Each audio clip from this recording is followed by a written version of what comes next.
Assalamualaikum warahmatullahi wabarakatuh. Alhamdulillah, salatu wassalamu ala Rasulillah wa ala alihi wa sahbihi wa mawalah.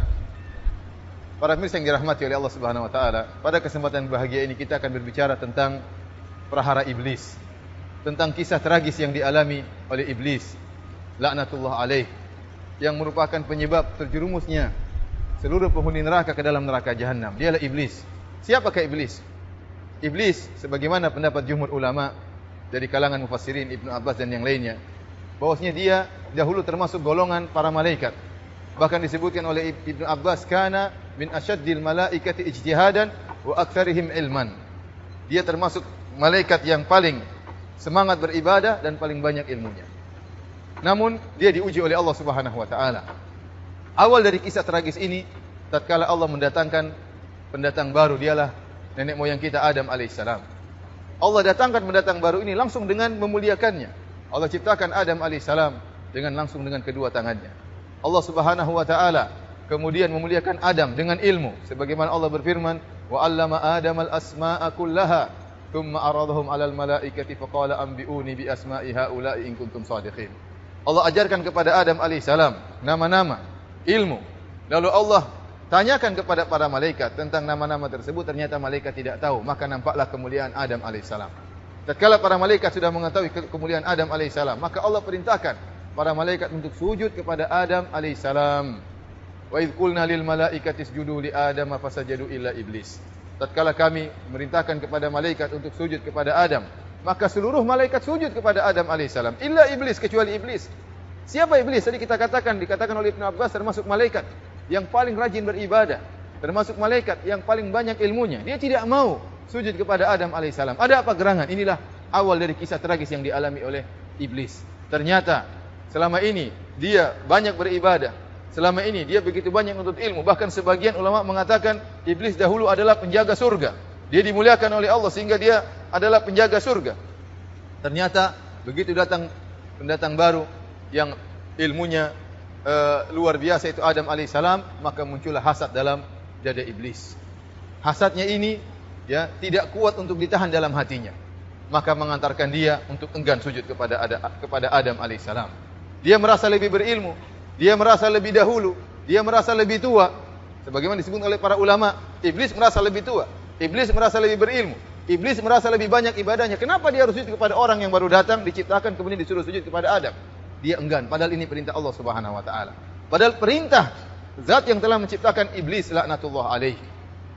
Hasadnya tersebut menjerumuskan dia ke dalam kesombongan. Hasadnya tersebut menjerumuskan dia untuk rela masuk neraka jahanam. Dia tidak mau direndahkan, dia merasa direndahkan jika sujud kepada Adam alaihissalam. Dia rela masuk neraka jahanam, yang penting dia tidak sujud kepada Adam alaihissalam. Dia sakit hati kalau harus sujud kepada Adam alaihissalam. Oleh karenanya, jangan pernah kita meremehkan penyakit hasad.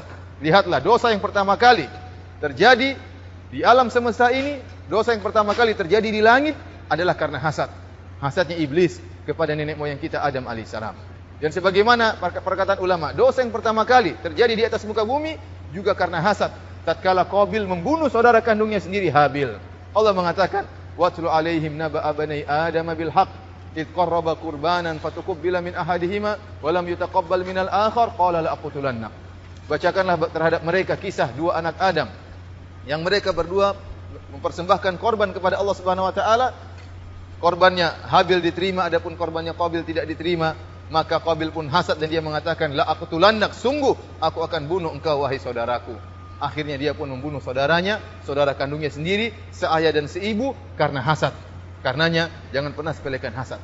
Hasad bisa mengantarkan seorang terjerumus dalam bentuk berbagai macam dosa. Betapa banyak orang terjerumus dalam gibah gara-gara hasad. Betapa banyak orang terjerumus dalam kedustaan. Dia menggibahi saudaranya yang dia tidak sukai. Kenapa dia hasad kepada saudaranya tersebut? Dia berusaha tetap akhtaihi, dia berusaha mencari-cari kesalahan saudaranya tersebut. Kenapa? Karena dia hasad. Dia nekat berdusta untuk menjatuhkan saudaranya tersebut. Kenapa? Karena dia hasad. Bahkan dia rela memukul saudaranya, bahkan dia rela membunuh saudaranya. Semuanya karena hasad. Dan di antara jahatnya hasad, kata para ulama, orang yang hasad, dia bukan ingin naik derajatnya sebagaimana orang yang dia hasati. Dia tidak ingin derajatnya naik sebagaimana al-mahsud yang dia hasati. Tapi dia ingin orang yang dia hasati untuk jatuh terjerumus sebagaimana dia. Inilah hasadnya iblis. Iblis bukan ingin naik, ingin belajar ilmu, kemudian menyamai Adam alaihissalam. Tidak. Tetapi dia ingin Adam yang turun. Adam yang turun masuk neraka bersama dia ke dalam neraka jahanam. Ini adalah jahatnya iblis. Oleh karenanya, para pemirsa yang dirahmati Allah Subhanahu wa taala, pintu-pintu hasad terbuka. Hati-hati. Dan iblis tahu bahwasanya hasad merupakan penyakit yang merupakan senjata yang manjur untuk menjerumuskan orang dalam berbagai kemaksiatan, untuk menjerumuskan kaum muslimin dalam berbagai permusuhan dan dalam berbagai perpecahan.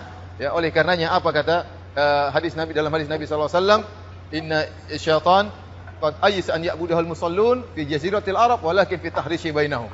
Sungguhnya syaitan sudah putus asa untuk disembah oleh orang-orang yang salat di Arab, tetapi dia tidak pernah putus asa untuk mengadu domba di antara mereka. Dan di antara perkara yang mudah menyalakan api perpecahan adalah hasad di antara kaum muslimin. Karenanya hati-hati, jangan sampai Anda terkena penyakitnya iblis. Anda hasad terhadap pendatang baru. Dan ingat, kita mungkin sudah lama berdakwah, kita mungkin sudah lama bekerja, mungkin di antara kita yang sudah lama membuka toko, tiba-tiba ada orang lain buka toko di samping kita. Maka kita sebagai kaum muslimin yang baik, ya, mungkin akan timbul hasad, namun kita lawan. Ingat, hal ini dilarang oleh Allah Subhanahu wa taala. Mungkin kita sudah lama menjadi panitia pengajian. Tiba-tiba datang sekelompok orang bikin pengajian yang mungkin lebih hebat daripada kita. Harusnya kita bersyukur, alhamdulillah tugas kita sudah terbagi. Jangan kita hasad. Ingat, setan ingin mengadu domba antara kita dengan mereka. Mungkin kita dahulu lebih lama berdakwah, tiba-tiba ada orang lain berdakwah. Ya, kita bersyukur kepada Allah, alhamdulillah tugas kita sudah terbagi. Ada yang mengemban tugas kita. Tugas kita semakin berkurang. Ingat, hati-hati terutama terhadap pemain baru, pendatang baru. Dan saya ingatkan kepada para ikhwan yang